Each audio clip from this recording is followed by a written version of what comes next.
Hello, everyone, and welcome to Championship Week of the college football season. We're only days away from the announcement of who's going to play in the 81st TaxSlayer Gator Bowl, but a lot of that's going to hinge on play this weekend. So let's listen to James talk a little bit about what's in store.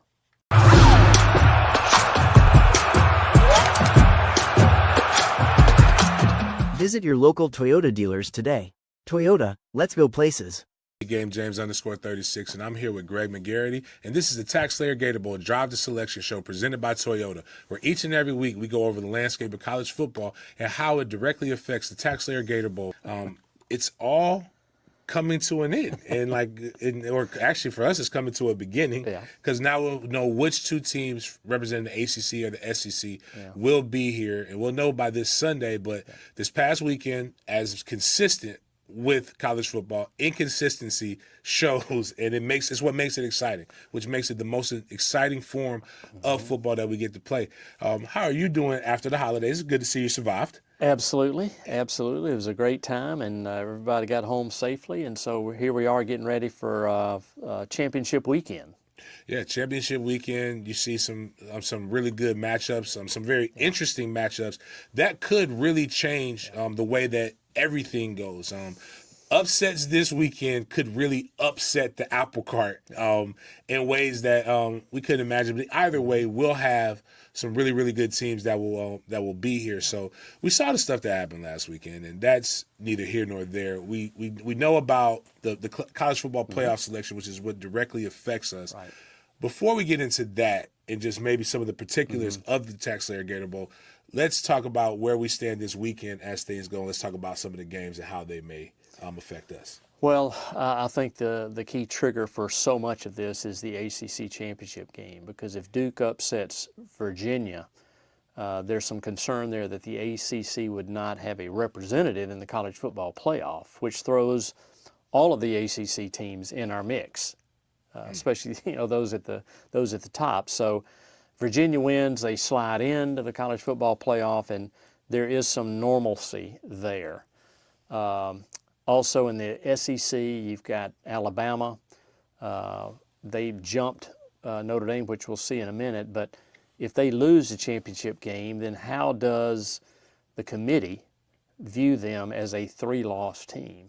So there's no predictability in this, because the only ones that know and the only ones that can explain this are the people in that room on the committee. I mean, I've seen so many people comment and positively and negatively.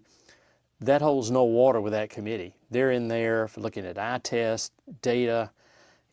Some of those things are just unexplainable to us, and we just wish there was a little bit more explanation on how things happen in that room. Yeah, it's kind of one of those funny things about college football when it comes to recruiting, when it comes to a lot of stuff. Just give us a sheet of paper so we can know exactly what qualifies and what quantifies us to be able to play up or down. But getting back to what you were talking about in terms of the ACC, I was under the impression, I'm sure a lot of people who are listening, so winning your conference doesn't guarantee you a place in the college football playoff. Because the group of 5 also has representation there. So if Tulane wins their game, they'll be the highest ranked group of 5 team in the playoffs, because they're ranked 20th right now, okay? Now, if Duke wins, Duke right now is not ranked anywhere because they have 5 losses. Well, James Madison is in play. They were ranked 25th. If they win their conference, they would take the place of a non-ranked Duke. So a lot of drama to play out, as we'll see in a minute, but there are some odd things that people probably never thought would happen, is that a Power 4 conference champion would not be in the top 25. So for those who don't understand, they're going to take the 5 highest ranked college football, the 5 highest ranked FBS champions. Yep. Correct. So then the at-larges kick in as far as too. So there are no, but there are no at-large conference champions. You have to be ranked. You got to be a conference champion. So wow, that is very interesting. Maybe the ACC will make some changes, which will make Miami fans a lot happier right now, because if they would have done what they did in the past, it's the highest ranked ACC teams would make it into the ACC championship to make it a more competitive game. But that's why you have to win the games that you play. So moving forward to that, we did have the College Football Playoff Committee. They did talk about that. So let's see what teams are actually in as of today. So we have obviously Ohio State, who has been the best team all year. You got Indiana competing for that. Those two guys play. But these four champions, I mean, these four teams right here, all playing in their conference championships against teams that are either vying for position or are already in, being Georgia playing Alabama, Indiana and Ohio State playing each other. A loss to either Ohio State or Indiana, how do you predict that affecting the quarterfinals? Well, we won't know. I would imagine Indiana might stay up with one loss.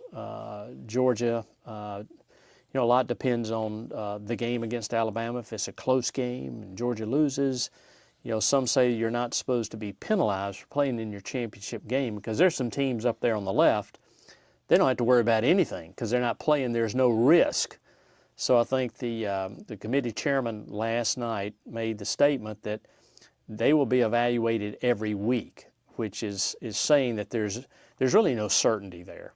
So I think you could see tremendous changes in there. In the past, there hasn't been a lot of movement, but those two 11 and 12 lines right now are really dicey because the ACC champion, if it is Virginia, will fill one of those spots, and then Tulane would fill the other spot as the highest ranked group of five champion. So, if I think some normalcy will prevail if Virginia wins. If they lose, it's going to cause a good bit of chaos. And I think, Indiana and Georgia are going to be in regardless. Ohio State's in regardless. Texas Tech is in regardless. So BYU, which kicks off at noon on Saturday, if BYU wins, that adds to the chaos, because you've got to be probably in the top 9 to be able to be in the college football playoff because of the 11 and 12 lines plus BYU moving up and Texas Tech staying in. So you'll know a good bit Friday night. I think North Texas plays Tulane that Friday night. Then Saturday at noon is the Big 12. That's the first shoe to drop. So if there's any chaos, it's going to start Saturday at noon with BYU playing Texas Tech. And BYU's playing really, really good football. Their coach just turned down as much as everybody else has turned down the Penn State job. So those guys might be a little bit more motivated. Speaking of that, we noticed that didn't really come into play for this one. Maybe it comes into play next go round. Coaches not necessarily coaching in the college football playoff. Obviously, it still affected my university. We didn't have a quarterback, which is a pretty important part of your team. A head coach is a pretty important part of your team. Do you think that would actually, if some of these shakeups happen with Ole Miss being right there, the uncertainty that they have, would that be something that comes into play? Probably not, because that would have shown up in this one, because they actually moved up a spot, because they don't have a way to evaluate Ole Miss playing a game without Lane Kiffin coaching, which is different than maybe having a player or a coach. If Kiffin was replaced in week 11 and you watch them play in week 12 or week 13 or week 14, then you would have a sample. But there's really no sample there for them to evaluate a Kiffin-less Ole Miss team. So reality, as this thing expands, as this thing continues to be new, and they keep tweaking to try to provide a more perfect product, new things always come into place. Do you think there'll ever be a time where they either go back to where they don't have conference championships anymore, so this doesn't affect you, or they essentially set the college football playoff this Tuesday would be the actual show, or could they ever just take the conference champions and just make that essentially the first round of the playoffs, with some people wanting to move the calendar up? A lot depends on whether they go to 16 teams, 14, 12. So much of that is now going to be determined mid-January. So instead of a December 1st deadline on what's the future of the playoff, they push that date back to a decision mid-January. So we'll know more then. I just think there's always going to be drama, just like there is in the NCAA basketball tournament, not at the top, it's at the bottom. You see the last four in, the last four on the bubble. whether you see it right now, we see it from 9 to 12 in a 12-team format. If you go to 14 teams, it's going to be the teams that are 12 to 16 is going to be the drama. If you go to 16 teams, the drama is going to be around 14 through 18. So there's always going to be drama there, but I expect maybe the ACC to maybe reevaluate how they determine their representative in the college football playoff, or how they determine the participants in their championship game, because there's no question Duke-Virginia matchup, the only reason it's going to be a great game to watch is because everybody wants to see how Duke performs. But if Duke were not, let's just say it was a regular game, I'm not so sure you would have many people that watch it or attend that game in Charlotte. Makes sense. Yeah. Well, there's that. So let's forget all of that stuff. How does this actually affect us on December 27th? Well, as you'll see here, we've just kind of penciled in based on today and assumptions that in the ACC, Notre Dame will stay up and Virginia will win.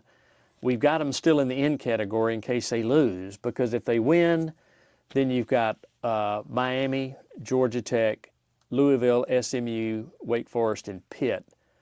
Now, if Georgia Tech is in that group, you could include some 7-win teams, which would be Clemson and NC State. Okay, so I won't get into details because it's mind-boggling how some of these matchups could happen. Again, the easiest thing is for Virginia to win, and there's some normalcy there. I noticed Florida State's there. Is there still hope? That's my bad, okay? We were hoping they were going to be bowl eligible to at least fill some spots for the ACC, but that's my bad. Know where they're coming here. Unfortunately, they're 5-7, and so next year maybe. Let's keep our thumbs up, and hopefully the Seminoles can get straightened out and be back as a contender for our bowl next year. On the SEC side, let's say Alabama drops out of the college football playoff and Georgia beats them. All of a sudden, they're in our pool. So if the SEC only has 4 up, then Alabama falls into our pool. They can't play in Tampa. They played in Tampa last year. Kind of the opponent right now for the Citrus Bowl is Michigan. Well, Michigan played Alabama last year in Tampa, so they couldn't have a replay. So, I mean, Alabama would definitely be in the hunt for us, or we'd be in the hunt for them if those things transpired. So many dynamics there, and truly, we will really not know much at all until noon on Sunday. And then that's when all the chess games begin to fill in the spots. And needless to say, at noon on Sunday, it's going to be a very, very active day, one way or another. So even if Alabama loses, does the SEC have enough eligible teams with the college football to be able to reach their bowl minimum? No, they have 7 bowls that they're committed to, and so one bowl would have to go dark. And the SEC would have to determine what bowl that would be. It would not be our bowl, but one bowl would have to go without an SEC team. Well, all that says is make sure you watch the college football this Saturday, and make sure you're staying tuned on Sunday. Then make sure you check us out next week as we explain the mayhem and all of the different things that have happened. It's been a great year of college football, regardless of if your team has lost this year. Just in general, so many storylines, so many different things that have gone on. All that does is make sure we're going to have a great matchup on December 27th at the TaxSlayer Gator Bowl at 7:30 p.m. in Everbank Stadium. For Greg McGarity, I'm at Big Game James _36. And thank you guys for listening to the TaxSlayer Gator Bowl Drive to Selection show presented by Toyota. We'll see you guys next time. Visit your local Toyota dealers today. Toyota, let's go places. Welcome back to another segment of Off the Field. It is crazy. The season is winding down. We are just days away from finding out who will play in this year's TaxSlayer Gator Bowl. And amongst all of that chaos, we've got things going on in charities. So today, this morning, we had a group of our members join us at our office to pack bags with Blessings in a Backpack North Florida chapter as part of our Member Blitz campaign. We've talked about that for a few weeks now, and we raised just over $3,000 with our members. That was matched by Regions Bank, which we are very grateful grateful for.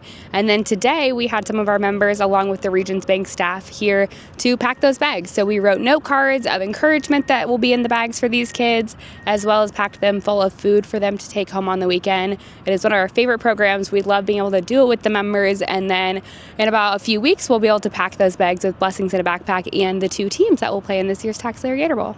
Definitely one of the most joyful things we get to do is see those kids open those bags. And it's always interesting to see if the card is the coolest part, or if the food is the coolest part. But if ever you want to get involved in that, please just let us know. We'd love to connect you. The last thing I think we should mention before next week when we talk to you, we'll know who the teams are and we'll talk about what's going to happen and how charities culminates with football. But we often get asked from all of you and the public, like, how can we get involved in charities? How can we make a difference? And of course, we have the perfect solution for you. Probably the longest running program in charities is a program called Send a Child to the Game.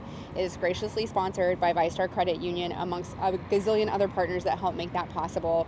And in that program, we bring just over 1,200 kids and their families to the game. It's a really special program because, as all of you know, the TaxSlayer Gator Bowl is always positioned between Christmas and New Year's. This year it leans a little closer to Christmas, so I think we have a tremendous opportunity to make some families really happy with a little extra bonus under the Christmas tree. All of these ticket packages are complimentary to these families. We work with local nonprofits. They get a ticket to the game, transportation or parking for the game, a commemorative t-shirt pregame, a meal pregame that is provided by Chick-fil-A, and then of course their game day experience. The idea is there's no cost to these families as they come and enjoy a holiday experience. Many of them, it may be the first time they've ever come to Everbank Stadium. So here's how you can help. We have identified the kids through local nonprofit organizations. They're all getting geared up to receive the news that they're coming to the game, but we're still looking to continue to underwrite some of those experiences. So for each participant who comes, it's $75 per kid or per person. It's $3,000 if you want to send a full bus of individuals to the game, and you can help by making a donation to that program, help underwrite the gift of football for Christmas. That is 100% tax deductible contribution, and you can do that by clicking below. There is a link below. If you have questions about organizations that are coming or anything respective to that program, please don't hesitate to reach out to one of us. We would love to share with you more about that program because you certainly are making a difference by leaning in and supporting that. It'll be really exciting. Next week, we will tell you who's coming, how that interfaces with charities. It's like when the whole magic comes together. It's football, philanthropy, and that's where the magic happens. Until then, we'll see you guys next week. Have a good one.